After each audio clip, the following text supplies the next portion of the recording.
Over the weekend, the IDF continued to hit strategic assets of the Assad regime's military machine in Syria as the leader of the provisional government said, "We will not enter into conflict with Israel." And a senior Jordanian official speculated that Syria may give up the Golan. The whole world is watching in astonishment as Israel systematically dismantles Hezbollah's empire, and in a rare speech, Hezbollah's Deputy Secretary General, Naim Qassem, admits to an unprecedented crisis for the organization. This includes the blocking of weapon supply routes from Iran, making it necessary for Hezbollah to commit to retreating to the Litani River. TBN Israel's senior Middle East analyst Mati Shoshani will give us a report on the ongoing effects of Assad's fall from power on the Middle East, including the loss of Russia's strategic foothold in this region and how the Kremlin might respond. Another player on the move is Turkish President Recep Tayyip Erdogan, who is not shy about expressing his beliefs that both Damascus and Aleppo were supposed to be cities under Turkish control. Meanwhile, Hamas fired rockets towards Israel from the Gaza Strip over the weekend. In response, the IDF attacked a firing position which was near a humanitarian aid warehouse in Gaza. The IDF also published documentation of a Hamas prison revealing that this evil organization was just as bad as the Assad regime.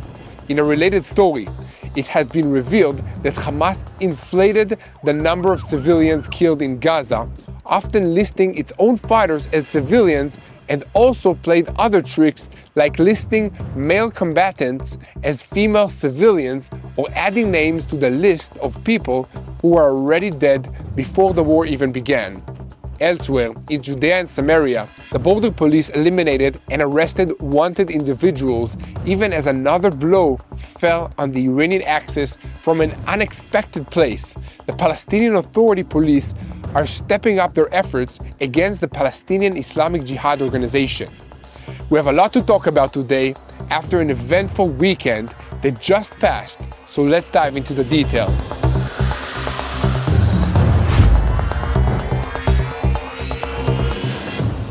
I'm Yair Pinto, and this is your Boots on the Ground report about what is happening in Israel on the 436th day of the war against Hamas, Hezbollah, the Houthis in Yemen, and all the Shiite militias in Syria and Iraq, all of which are acting under the directives of Iran, the head of the axis of evil in the Middle East. Before we start, I want to invite you to please take a second and click on the subscribe button so that you'll never miss another episode of Boots on the Ground. I also want to tell you about our sponsor for today's video, Magen David Adom. We are proud to be partnering with this amazing organization that saves lives every single day in Israel. We will tell you more about them later in the video. But first, let's get into the news. Over the weekend, Israel's Air Force continued to strike the strategic assets left behind by the military machine loyal to Syrian President Bashar al-Assad. Most of these strikes targeted tanks, ammunition stockpiles, and arms depots connected to Battalion 16, one of the few units of the Assad regime army that is still operational. As previously reported, the destruction of these weapons and ammunition stockpiles is necessary to ensure that they do not fall into the hands of Hezbollah or Sunni jihadist groups which are prominent amongst the rebel factions that have taken control of Syria. It is also notable to point out that a big percentage of the Syrian military, which was built with Iranian investment, was destroyed, and the Iranians did this in order to include Syria in the so-called Shiite Crescent and to create a buffer between Israel and themselves. Now, with the destruction of the air defense networks, which made Syrian airspace dangerous for Israeli planes, the buffer is gone. Israeli aircraft have a clear path to Iran's nuclear sites through Syrian airspace if the decision is made to launch an attack on the Islamic Republic's nuclear facilities.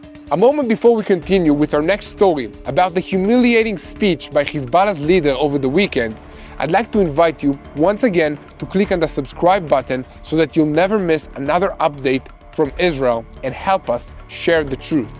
In a highly unusual speech that marks one of the toughest periods in Hezbollah's history, the organization's de facto leader, Sheikh Naim Qassem, tried to encourage what's left of the once powerful organization and its members, but he had to admit that it is facing an unprecedented crisis. Alongside statements about continuing the struggle, the speech revealed a harsh reality of military losses, damage to the organization's logistical network due to the war in Syria, and above all, a clear recognition of United Nations Security Council Resolution 1701, obligating Hezbollah's retreat north of the Litani River. He also added an interesting comment during his speech that Hezbollah hopes that the new governing factor in Syria will consider Israel as an enemy. Before he got to his humiliating comment, he opened his remark by trying to signal a continuation of Hezbollah's traditional fighting spirit and perseverance, but his words soon revealed the depth of the crisis. He described the current situation as a transition phase in which the organization is changing tactics to preserve its strength. He insisted that this is not the end of the road, but an adaptation to a temporary reality. He also added that the ceasefire with Israel is intended to protect what has already been achieved. However, the main theme of the speech was the impact that recent events in Syria have already had on Hezbollah. In particular, he admitted that the main weapons supply routes from Iran through Syria have been almost completely closed, making continued fighting difficult. When Qassem is saying this, he is effectively revealing to the organization's operatives and to the whole world that Hezbollah's ability to rearm has been severely impaired. This is an admission to the deep dependency of Hezbollah on Iranians and Syrian support, which is now almost completely disrupted. In other words, it is an admission of failure and defeat for the organization. Qassem's speech therefore marks a new chapter in Hezbollah's history in which the organization acknowledges its limitations and adapts to a new reality. My own comments on this situation is that this speech marks the conclusion of one of the most difficult chapters in Hezbollah's history, but it is not the end of the story just yet. Hezbollah's geopolitical culture and logistical isolation makes it extremely vulnerable to its many enemies, primarily Israel, but also other factions within Lebanon, and perhaps more importantly, a new rulers of Syria. The jihadist groups that led the overthrow of the Assad regime have an old score to settle with Hezbollah, and are not likely to forget about it anytime soon. The next war that we see in this region might be a war of extermination, where the jihadist elements in Syria go into Lebanon to finish Hezbollah off for good. This is another reason for Hezbollah to back off from its attacks on Israel and retreat north of the Litani River. It can't afford to be fighting Israel at the same time as it fends off a potential attack from elsewhere, and it also needs to reorganize and regroup. All of this means that the balance of power in the Middle East is shifting rapidly and in an unpredictable way. Israel is living in the midst of all of these rapid shifts and trying to stay one step ahead of our many enemies, while also we're trying to maintain our own civilization in this very challenging environment. To get a glimpse into this complex and challenging reality, I took a trip with my crew last week to the northern Israeli city of Haifa to film an episode of My State. We conducted interviews with city officials and ordinary citizens to hear about how they are coping with the daily rocket attacks and other disruptions that have come over this year while trying to go about their lives as normally as possible. As part of the report, I met with two heroes, an Orthodox Jewish man and an Arab Christian, both paramedics of Magen David Adom. This organization, which is made up of 35,000 workers, most of them volunteers, cares for everyone in Israel who is sick, injured, wounded, or about to give birth to a new baby. The people who do this amazing work 24 hours a day, 7 days a week, and 365 days a year also come from all walks of life and every ethnic and religious group in this country. What they have in common is a commitment to the health and welfare of all, and a professionalism that matches this commitment. They need our help because their entire budget comes from donations.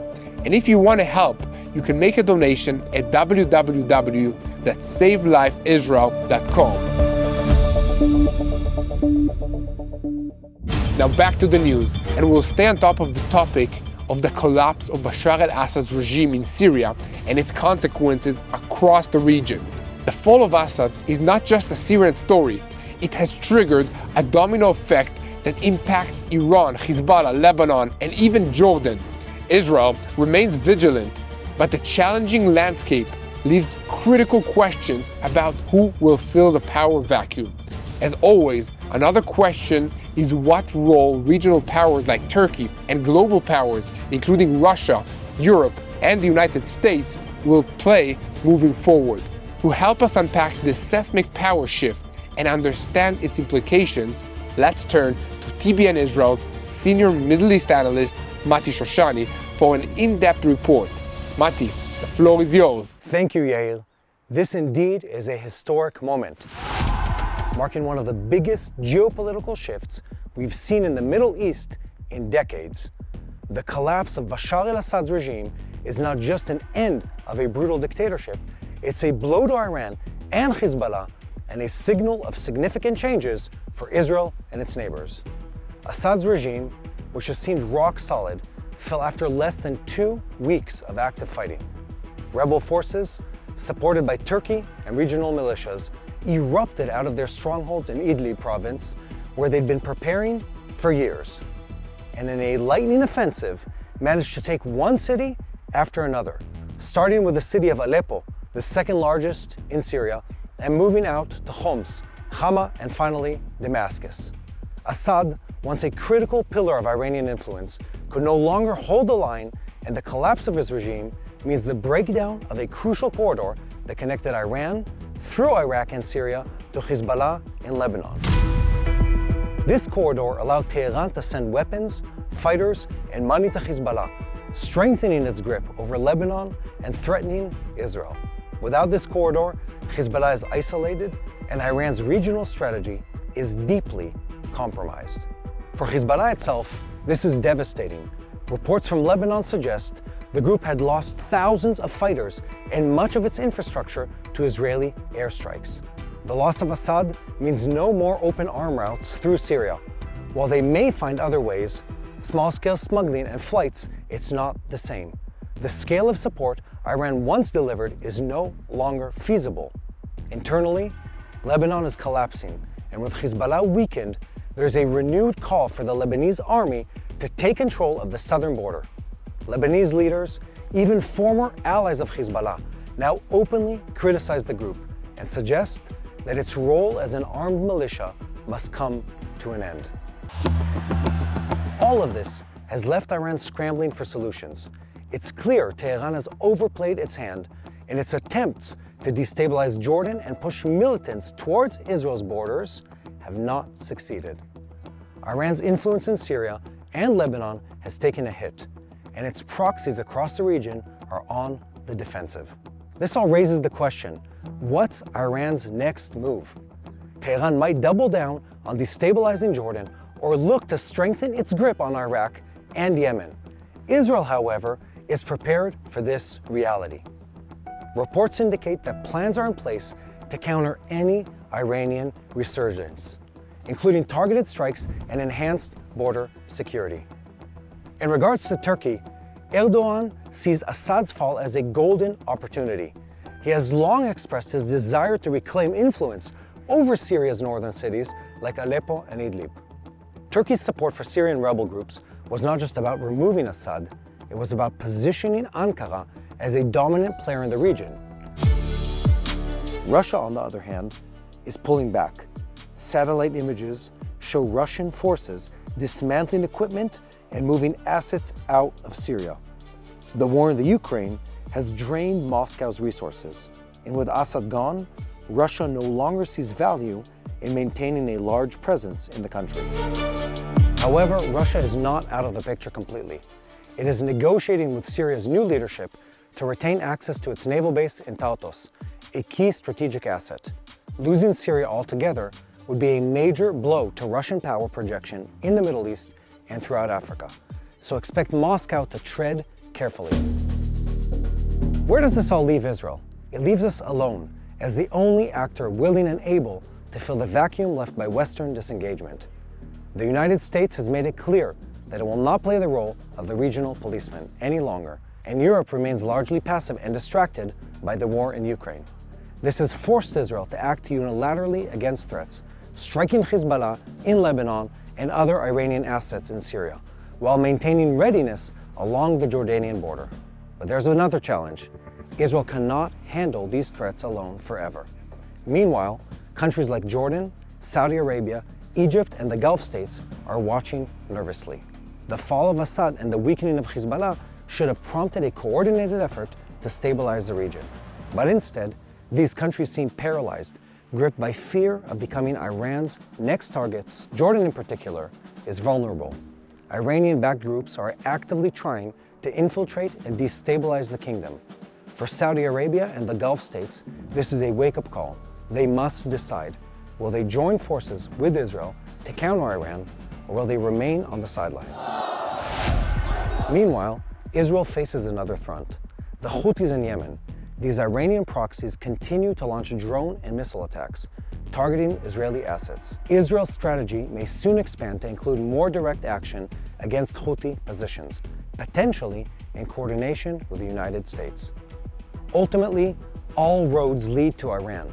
With Assad's fall and Hezbollah's decline, Tehran finds itself weakened but not defeated. Israel understands that the next step must involve clear, decisive action to prevent Iran from regaining its footing. Reports suggest that Israel will present a comprehensive attack plan to the new Trump administration, emphasizing the urgency of stopping Iran's nuclear ambitions. Whether Washington supports it or not, Israel will act. In conclusion, the collapse of Assad marks a turning point for the Middle East. Iran is weakened, Hezbollah is isolated, and Russia is withdrawing. Turkey is rising, and the Arab states remain frozen. Israel stands alone but resolute, ready to face whatever challenges come next. The balance of power has shifted, and Israel must seize this moment to secure its future. The days ahead will be critical as we navigate this new, uncertain reality. Now back to you, Yair. Thank you, Mati, for that insightful analysis. In just a second before we continue to what happened this past weekend in the Gaza Strip and Judea and Samaria, we at TBN Israel are working hard to bring you a news website that provides real-time coverage of what's happening in Israel. So visit tbnisrael.com/news and stay tuned to the truth. At noon on Saturday, Hamas fired rockets from within the Gaza Strip towards communities in southern Israel. In response, Air Force fighter jets guided by the Southern Command attacked a number of weapons depots and other Hamas positions near the area from which 2 launches were detected. This included positions just 50 meters from active warehouses of international aid organizations in the Gaza Strip. The IDF spokesperson's unit stated that prior to the strikes, numerous steps were taken to reduce the chance of harming the aid warehouses and civilians, including evacuating the population from the area using numerous warnings, the use of precise munitions, and aerial observations. Also on Saturday, the United Kingdom's Telegraph news portal posted a report from the Henry Jackson Society Research Organization showing that Hamas had inflated the number of civilians killed in the war in Gaza in order to make it look like Israel was deliberately targeting innocent civilians. Researchers at the Institute accused Gaza's health ministry of exaggerating casualty figures by including natural deaths, failing to distinguish between civilians and terrorists, and over-reporting the number of women and children that were killed.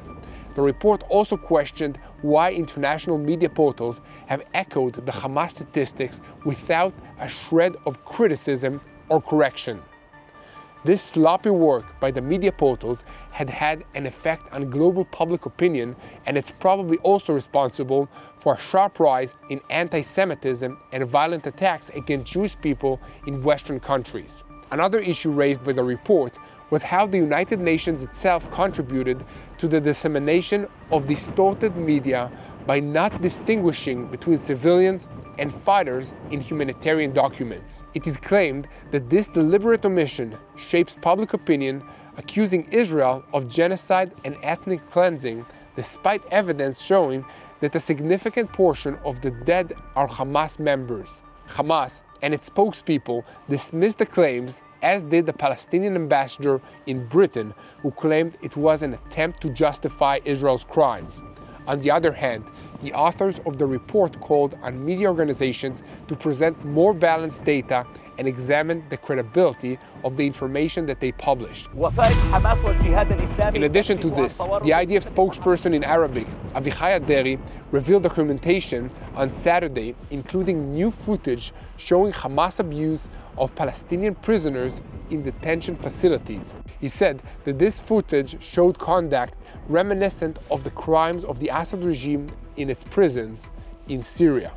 A statement by the IDF spokesperson in Arabic explained that the IDF published in 2023 video footage recorded by surveillance cameras of the Hamas prison El Katabiya in an El Rimal neighborhood in Gaza City, which were found by the IDF and the Shin Bet forces. In these videos, the cruel and brutal abuse of Hamas jailers against prisoners is revealed, and their detention under harsh conditions that violate their basic human rights. Also revealed is the identity of two Hamas terrorists appeared in this video, beating a prisoner and throwing him down the stairs. Hamas tries to disassociate itself from the Assad regime and the atrocities of that regime's prisons that are now being exposed, but the videos now presented and the torture in Hamas investigations we previously exposed leaves no doubt that Hamas is no less brutal than the Assad regime. El Katabiya prison was previously known when human rights organizations accused Hamas of executing dozens of Gazans, men and women, in a cruel and unfair manner inside the prison. Hamas jailers whose cruelty and absolute wickedness are exposed in these videos can no longer hide or deny these crimes against the residents of the Gaza Strip. These videos reveal the merciless torture, tyrannical rule, and human rights violations that the Hamas regime inflicts on the Gaza Strip and its residents for all the world to see. With that in mind, I will ask you to keep spreading the truth by sharing our videos and subscribing to this YouTube channel. Together, we can bring the truth to the world and pray for the situation in this region. Now, we need to shift our focus to Judea and Samaria, where there was a lot of activity over the past weekend. The border police and the IDF carried out a series of focused operations in Judea and Samaria to disrupt the terror infrastructure in that location. Two terrorists attempted to evade arrest by opening fire on the security forces, and they were instead eliminated in the exchanges of fire. Meanwhile, the security forces mapped the homes of terrorists who carried out murderous attacks at the El Khadr junction and in the streets of Jerusalem. But the Israeli security forces were not the only ones hard at work in recent days. The Palestinian Authority police have begun to crack down hard on the Palestinian Islamic Jihad, which is sponsored by Iran. It's a terrorist organization long supported by the Islamic Republic of Iran that has taken control of several neighborhoods in the Jenin refugee camp. The Palestinian Authority police have refrained from activity, pushing back against them for several months, but over the last few days, that has changed, and several senior Palestinian Islamic Jihad operatives have been arrested. Yazid Jaissa, a senior Palestinian Islamic Jihad field commander in Jenin, tried to shoot his way out of an attempt by the Palestinian Authority police to arrest him, but he did not survive. This shootout was one of many violent clashes between the Palestinian Authority police and the Palestinian Islamic Jihad in Jenin over recent days, as the Palestinian Authority has launched an attempt to retake control of this vitally important city from the Iranian-backed groups that are based there. Israel sees this as a positive development, and the border police and the IDF are making efforts to support the Palestinian Authority police in the region. Iran's foothold in Judea and Samaria is weakening, but It was built up over a long period of time, and it will not be pushed out so quickly. Here at TBN Israel, we will continue to report on every development, and we ask you to continue helping us by spreading the truth, sharing our videos on YouTube, subscribing to this YouTube channel, and following us on social media. But most importantly, we need your help in prayer. Pray for the peace of the IDF soldiers wherever they are, in the air, at sea, and on land. Pray for the peace of our hostages in Gaza, so they may return home safely. To help we pray for these hostages and make it personal, here's a short story about one of them. Agam Berger, 20 years of age, had just begun her army service when she was taken hostage into the Gaza Strip from the Nahal Oz military base. She's a talented musician, a violinist. Agam is one of 4 children, including her 13-year-old brother, Eli, an 18-year-old sister, Bar, and her twin sister, Li Yam. She just completed her surveillance training course on October 4, when she had been selected as a platoon sergeant and was also part of a program for exceptional soldiers to identify candidates for command and officer roles. On October 7, Agam was seen being led to a car, kidnapped in her pajamas. A video of her abduction was published by Hamas, showing the terrorists shooting at her and her friends. So please continue praying for the peace of Israel and the peace of the hostages, that they may return home soon. Guys, we were called to pray for the peace of Jerusalem. Let's make it personal, because our God is personal. He's in control, and He will win this war. So unite in prayer for the peace of Jerusalem and the peace of Israel, and together we will win this war.